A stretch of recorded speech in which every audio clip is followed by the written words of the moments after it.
Hello, my name is Brant. Today is the 11th day of July 2020. And what I want to talk to you about is why do we worship leaders? I woke up this morning early, had many thoughts going on in my mind. And part of those thoughts came from this particular book here. I'm reading a biography on Woodrow Wilson, which I consider one of the worst presidents that we've ever had here in the United States. A truly progressive. But anyway, the thoughts I have are based upon simply as I watch people in crowds. When I was involved in politics, I would watch how people got involved, and myself was included at that point, not knowing any better, worshiping these people. But it's not just politicians. A lot has to do with religious leaders too. So my point here is simply, as I would ask you to simply is to observe, to watch how people respond, how they act, and why does it take place in our society? And it's not just in our society here in America, but throughout the world. I think it has a lot to do with a sense of they're our saviors. I think that comes from religious teaching. That is, that Jesus is my savior. He's going to save me from all the terrible things I've done, and he's going to make it right. And I think that's happened. That's rolled into the area of politics. So as I was reading this book here about Woodrow Wilson, Woodrow Wilson was. This is the time just after the World War One had stopped and ended, and the president was going to visit Europe, and was taking the USS George Washington, a cruise ship, which is historical, on his 14 points that he was going to try to lead world peace with the League of Nations. Woodrow Wilson's an interesting character. His background is that his dad was a minister, and was a teacher at one time before that, but became a minister. And that why I know something about him is that I one time went to church at a church in Augusta called First Presbyterian Church, and Woodrow Wilson's father was a pastor of that church. And at that point, before the war between the states, there was the church was united. It was just one Presbyterian church at that point. I mean, there were other denominations, but there was the major one, which was Presbyterian United States of America. I think it was something PCUSA or something of that nature. But the what caused a big uproar was a couple things that stood out in this church. Was when the war between the states took place, they stopped. They left the church. They created their own church in the South based upon the war. Also, the church was known for when there was battles taking place. It was kind of a refuge or a hospital place that they kept people at that point. So I've digressed in some ways, but Woodrow Wilson's 14 points. Now, it took probably, I think, about 14 days, maybe a little. I'm sorry, maybe 11 days. I think that was four. It was actually less than 10 days. He got to Europe by a steamship, and what took place was interesting. Is that he was gone for 6 months. That's kind of strange when you think about it in our modern society. He was gone for 6 months, so he was not in office here in the United States as a president. Another key thing we need to know is that the President Wilson is the only president. A couple things that stand out. One, he was not a politician, so to speak, although he had a brief spell as a governor of New Jersey, but that was only a year and a couple of years at the max. He was a student and also eventually became the president of Princeton College in New Jersey. And so he had no political experience. Now, his major in college was political science and history, as I recall. And he won the election because there was a three-way race. There was not just a Republican, but there was another gentleman who was running against him. One was Taft, and the other was Roosevelt in the Bull Moose Party, which, if you understand conspiracy, this is a big conspiracy because Theodore Roosevelt ran to break up the Republican Party, to split it, in order for Woodrow Wilson to win. And he was a two-term president. That's another thing that most people are not aware of. I think he's the first president for the 2 terms since I think I want to say Ulysses Grant, after Lincoln and after Johnson, and then it was Ulysses Grant became the president of the United States. So what transpired in this whole trip was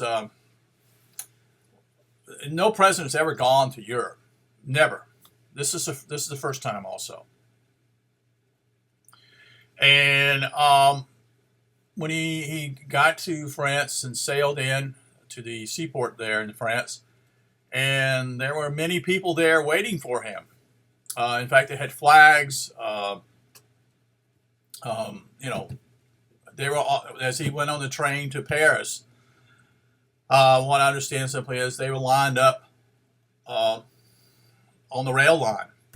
In fact, the army had to be there to keep them from to interfering with the passenger train. And Wilson also had the particular leader at that time. I don't remember, but his car, his private railroad car, that Wilson had that as he was there in France. And as Wilson was in Paris, they were all lined on the streets as they ran in the carriage after getting off the train. And there was enormous hope for this whole League of Nations, 14 points, that would take place. And there were people everywhere. Everywhere he went to venture in France, there were crowds. I do recall that simply is that he visited a hospital, important dignitaries at that time. And so when they finished their trip in France, the British, they're not going to be excited about him being there. That was the thought in this particular book, is that they're not going to be excited about him being there. Wrong. A short trip across the channel, and they were in Britain, and lo and behold, they were there the whole time too. They were there, the public. He had this. Basically, what I understand simply is that he was um, thought of just as well as the French. So it's almost as though he was like a messiah figure. And we still see this today. This is what's scary. And eventually the 14 points get approved somewhat in Europe, but they don't get it doesn't get approved in the United States. They see it. Most of the U.S. Senators and congressmen see it as a ploy for world government. They see it immediately and they douse it. And Wilson is basically, the story is that he was upset, and he eventually is affected by this and becomes ill and depressed. And I think within a few years after being out of the office, he passes away. He's no longer. So, but my point here is simply why do we worship leaders?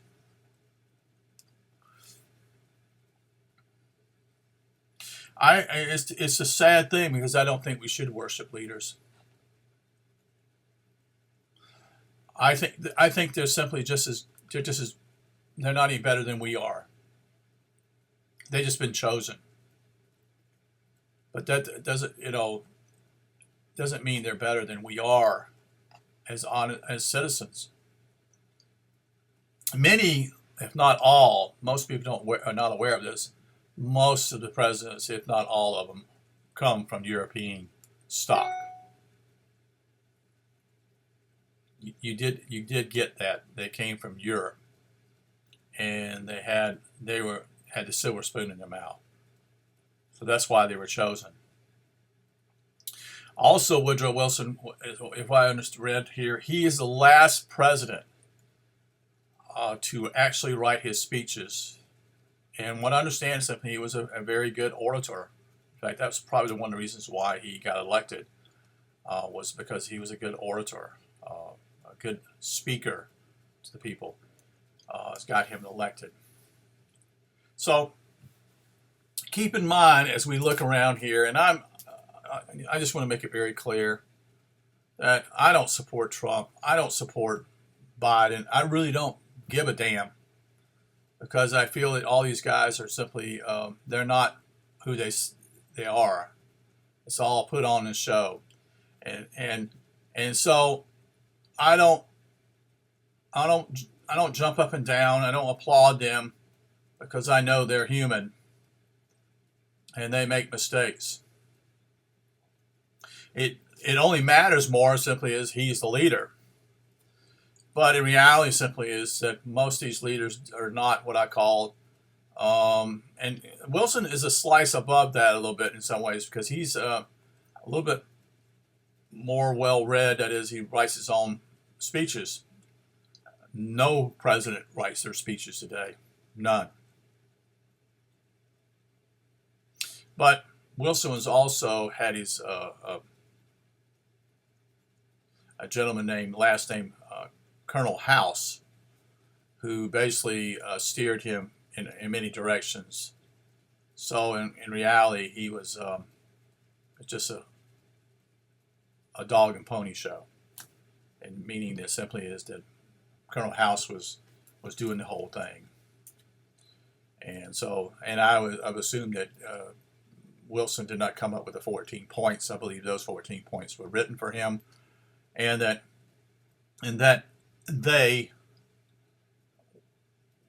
those who in power wanted to see a world government to take place in the future. And so, but again, I've got digressed here. But I just kind of wanted you to understand something very clearly, is that why do we worship leaders? Why do we see these people? Most of this is the media, the press, that use this as a tool to get people enamored, to think these people are great, when most what they do is most of the time not even their work.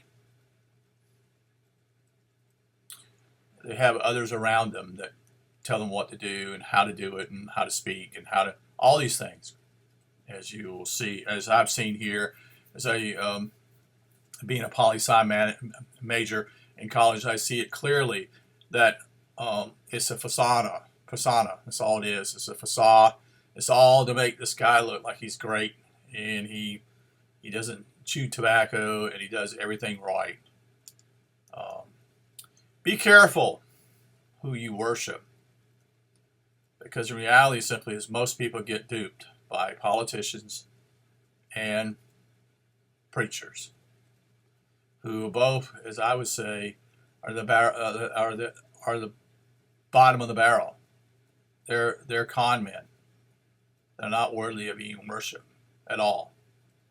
And this is how we're duped in this country, is by our thinking that they're going to save us. In reality, it just gets worse. It doesn't get any better. Think about it in my own time, born in 1960, and being active in politics and the president and all this type of stuff. Did any president really do what they said they would do? Were they impeccable with their word? Were they truly who they said they were? No. I don't see anybody respectable. I would probably put Kennedy as maybe a little bit above the rest, but his personal life and private life was a different ball game. That's a different ball game in that way of seeing it. And so, what we have to understand simply is they're just been chosen as leaders. And I, as a person who sees that, no longer votes for any candidate because it's a facade. As William Shakespeare speaks about, simply all the world is a stage, and they're actors. And that's the key. They are actors. Thank you. Have a great day.